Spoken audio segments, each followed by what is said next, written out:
Assalamualaikum warahmatullahi wabarakatuh. Selamat datang kepada Bapak dan Ibu Kepala Sekolah yang sedang mengikuti diklat penguatan kepala sekolah. Kami sampaikan terima kasih karena telah berkunjung ke channel kami, channel dosen kita. Nah, kali ini kita akan membahas tentang tugas 14, yaitu menyusun refleksi hasil pelaksanaan atau laporan RPS. Jadi ini adalah tugas 14 dan yang terakhir itu ada tugas 15. Di tugas 15 itu yaitu Bapak dan Ibu Kepala Sekolah diharuskan untuk membuat sebuah video. Nah, ini tugas 14 karena ini bentuknya laporan, maka ada rambu-rambu penyusunan laporannya.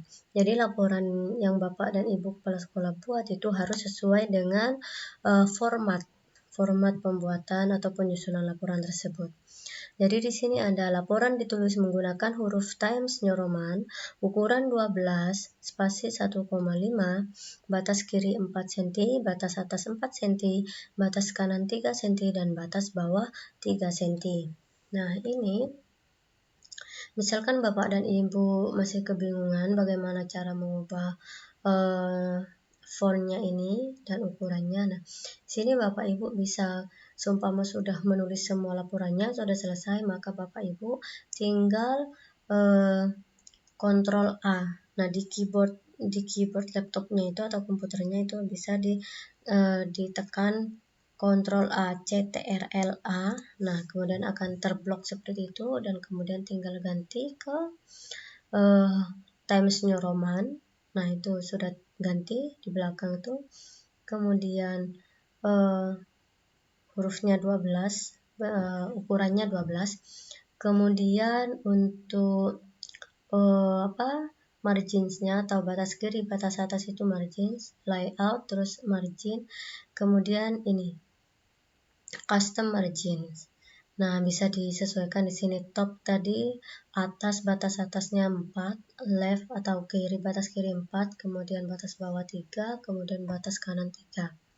Itu bisa disesuaikan seperti itu. Kemudian sistematika laporan minimal berisi tentang pertama judul, latar belakang, tujuan dan indikator keberhasilan, program pengembangan sekolah, langkah-langkah kegiatan yang terdiri dari persiapan, pelaksanaan, monitoring, hasil kegiatan, evaluasi, refleksi, tindak lanjut, dan sumber daya. Kemudian yang terakhir yaitu simpulan. Di sini ada satu contoh laporan dari RPS ini. Nah, di sini pelatihan pembuatan perangkat pembelajaran. Nah, jika Bapak Ibu ingin membuat cover atau halaman laporannya, tinggal Bapak Ibu klik insert, kemudian cover page. Nah, ini tinggal dipilih yang mana yang Bapak Ibu sukai. Jika memang mau membuat cover sini, seumpama ini, nah, itu akan langsung muncul seperti ini. Nah, sini Bapak Ibu bisa disesuaikan judul RPS-nya apa.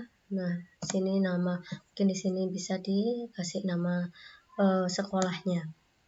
Nah, di sini ada laporan ini atau RPS-nya berjudul pelatihan pembuatan perangkat pembelajaran. Nah, latar belakang di sini Bapak Ibu silakan menjabarkan latar belakang mengapa RPS ini dilakukan. Nah, di sini silakan, di sini sudah ada penjabarannya tentang latar belakang dari masalahnya. Kemudian tujuan dan indikator keberhasilan. Tujuannya apa? Tujuan utama dari dilakukannya RPS itu. Kemudian indikator. Nah, indikator ini bisa Bapak dan Ibu Kepala Sekolah dapatkan bisa di tugas 09 yang ada monitoring dan evaluasinya itu. Kemudian di tugas 08 juga ada ini indikatornya. Tinggal di copy paste ke situ. Kemudian yang ketiga yaitu program pengembangan sekolah. Nah, ini program pengembangan sekolah dijabarkan. Contohnya masalah yang ingin diselesaikan dengan kegiatan RPS ini yaitu kompetensi pendidik dalam menyusun perangkat pembelajaran masih rendah.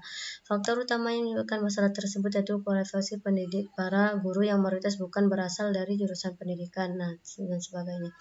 Maka gagasan pemecahan masalah pembelajaran atau solusi yang diambil adalah dengan memberikan kesempatan kepada pendidik untuk mengikuti pelatihan pembuatan perangkat pembelajaran dan alat peraga secara langsung.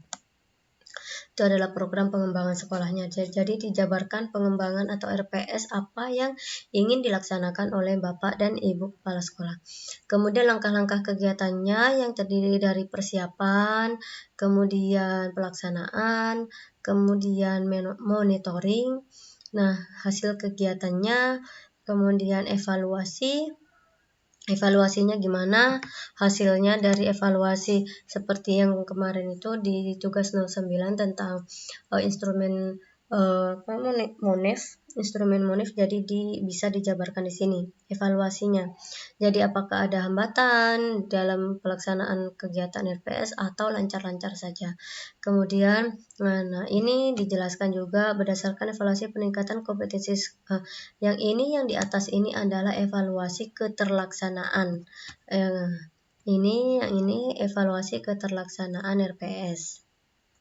Kemudian yang ini evaluasi kepala sekolah berdasarkan kompetensi AKPK, berdasarkan kompetensi kepala sekolah yang ada di AKPK. Nah, kemudian bisa juga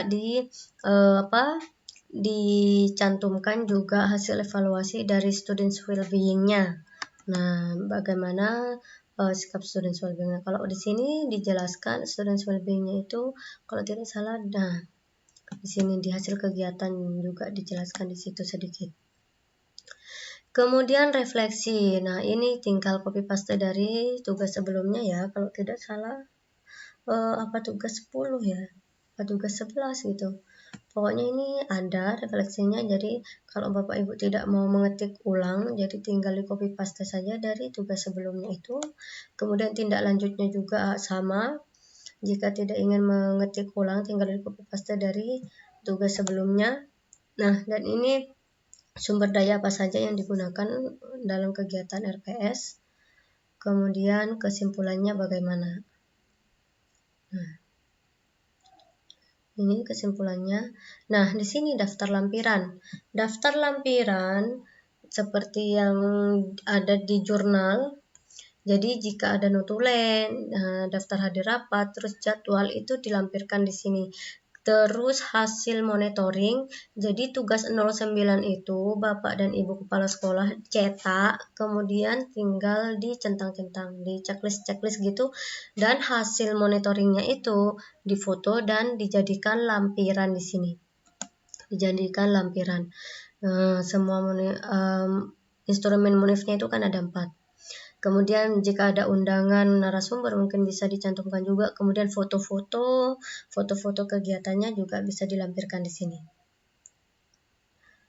Oke, demikian laporan tentang penyusunan laporan kegiatan RPS.